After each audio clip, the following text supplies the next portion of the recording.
24 फरवरी को चमोली जिले का गठन हुआ था।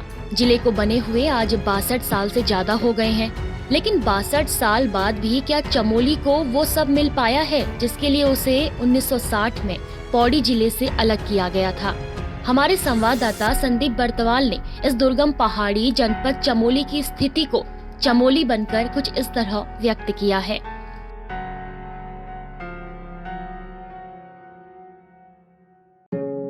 मैं चमोली हूँ, 62 बरस का हो गया हूँ। 24 फरवरी 1960 को पौड़ी जनपद से अलग होकर मेरा गठन हुआ था। जब मैं महज 10 साल का था तो मैंने 20 जुलाई 1970 को गौना ताल टूटने की विभीषिका झेली, जिसके दिए जख्म आज भी हरे हैं। उस त्रासदी के बाद मैंने अपना मुख्यालय चमोली कस्बे से गोपेश्वर शिफ्ट कर दिया था। 14 साल की उम्र में मैंने दुनिया को जंगल बचाने के लिए पर्यावरण संरक्षण का जादुई मंत्र चिपको आंदोलन दिया और देश दुनिया को गौरा देवी का परिचय दिया।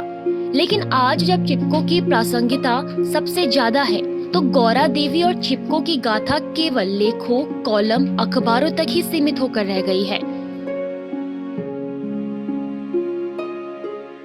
2000 में अलग राज्य का गठन हुआ।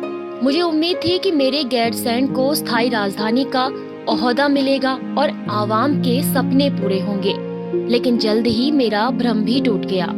लोगों ने मेरे गैरसैंण को राजधानी आयोग की बोतल में कैद कर दिया। गैरसैंण के नाम पर सबसे ज्यादा मुझे छला गया। अपनी राजनीति चमकाने के लिए लोगों ने मेरे नाम की रोटियां सेकी और जब मुकाम मिला तो मुझे ही भूल गए। 2006 में जनपद में आई भारी बारिश ने मेरे कई गांवों को भूस्खलन की जद में ला दिया, जिस कारण से विगत 13 सालों में 130 से अधिक गांव मौत के मुहाने पर आ चुके हैं।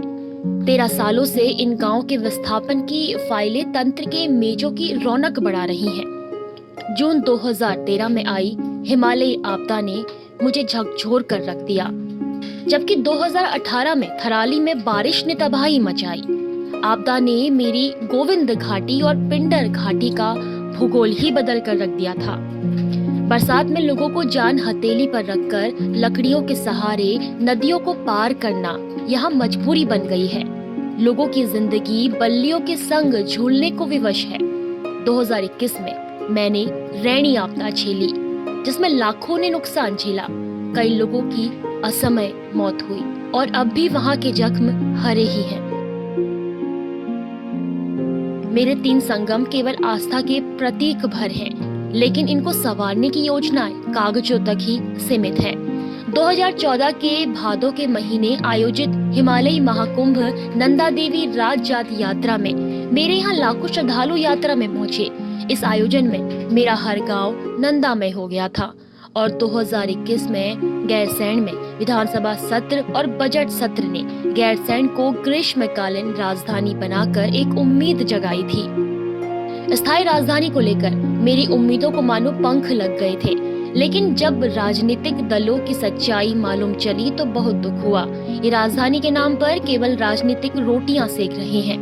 मेरे मुख्यालय गोपेश्वर में स्थापित पशुपालन विभाग के निदेशालय के यहाँ से देहरादून स्थानांतरित हो जाने से यहाँ की रौनक ही चली गई है।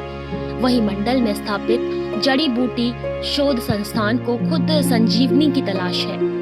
भूकंप की दृष्टि से जोन 5 अति संवेदनशील श्रेणी में होने के बावजूद भी मुझे जल विद्युत परियोजनाओं के नाम पर खुर्द बुर्द किया जा रहा है, जो भविष्य के लिए शुभ संकेत नहीं है। मेरे यहाँ निर्माणाधीन दर्जनों जल विद्युत परियोजनाओं को लेकर पर्यावरण के जानकारों का मौन व्रत भी समझ से परे है।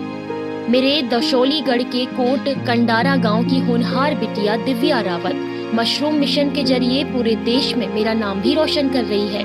मुझे ऐसी बिटिया पर नाज है। मुझ पर प्रकृति ने अपना पूरा खजाना लुटाया।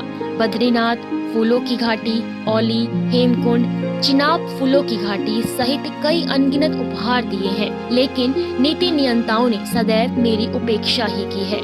देवाल ब्लॉक के कई गांवों में 62 साल भी ना तो बिजली पहुंच पाई, ना ही सड़क और ना ही दूरसंचार। सड़क की मांग को लेकर मेरे घाट ब्लॉक के लोगों ने घाट से लेकर देहरादून तक 254 किलोमीटर पैदल यात्रा कर इतिहास बनाया था, तो आंदोलन कर रहे मातृशक्ति ने यही गैरसैंण में लाठियां भी खाई थी। आज मेरे जनपद के कई गांव पलायन की वजह से खाली हो गए हैं। पोखरी का केलब गांव आज भी सड़क न होने से ग्रामीणों ने पलायन कर दिया है, जहां अब सिर्फ खंडहर भवन नजर आए हैं। मेरे जनपद में सबसे दयनीय स्थिति शिक्षा की है। शिक्षकों के अभाव में नौनिहालों को आखर का ज्ञान मिल रहा है। परीक्षाएं होने वाली हैं, लेकिन विषयों को पढ़ाने वाले अध्यापक नहीं हैं। डिजिटल और बुलेट ट्रेन के युग में मेरे गांव के लोग 20 से लेकर 25 किलोमीटर पैदल अपनी रोजमर्रा की वस्तुओं को पीठ में लेकर अपने गांव तक पहुंचते हैं। मेरे अधिकांश गांव में सड़क नहीं पहुंची है। कई गांव की सड़कों की फाइलें वन अधिनियम की जाल में फंसी हुई हैं, तो कई सड़कें तंत्र की लापरवाही से फाइलों में कैद हैं, और जो बन भी रही हैं तो वो भ्रष्टाचार के चुंगल में है। ऐसे में मेरे इन गांव तक सड़क कब तक पहुंचेगी, किसी को नहीं मालूम। मेरे जनपद में स्वास्थ्य की स्थिति भी रुला देने जितनी दुखद है। मेरे सभी अस्पताल पर्ची काटने के रेफर सेंटर बने हुए हैं, जबकि मैंने सूबे को एक नहीं बल्कि दो स्वास्थ्य महानिदेशक दिए हैं। पोखरी के हापला और रोहता अस्पताल में आज भी डॉक्टर दुर्गम होने के अभाव में नहीं जाते हैं और पोखरी में बैठे रहते हैं। इससे अंदाजा लगाया जा सकता है कि यहाँ विकास का पहिया कितनी तेजी से घूमता है।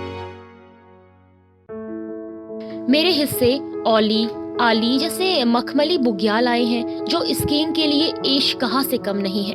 लेकिन दुखद तस्वीर ये है कि 62 सालों में हम प्रीति टिमरी और वंदना पवार को छोड़कर कोई भी स्कीइंग खिलाड़ी तैयार नहीं कर पाए। हाँ, जरूर संतोष इस बात का है कि इन 62 सालों में कोठियाल सैंड में इंजीनियरिंग कॉलेज और गोपेश्वर में नर्सिंग कॉलेज की सौगात मुझे मिली। कुल मिलाकर यदि मेरे 62 सालों का आकलन किया जाए तो साफ पता चलता है कि मेरी हर किसी ने उपेक्षा की है और आज भी मुझे बुनियादी सुविधाएं मयस्सर नहीं हो पाई हैं। 62 साल पहले मेरे साथ अस्तित्व में आए मेरे सीमांत भाई उत्तरकाशी और पिथौरागढ़ जनपद की भी तस्वीर और कहानी भी हूबहू कुछ इसी तरह है, और न जाने कब तक हमारी तस्वीरें बदलेंगी। मेरा ये संदेश देहरादून और दिल्ली में बैठे राजनेताओं तक जरूर पहुंचा देना।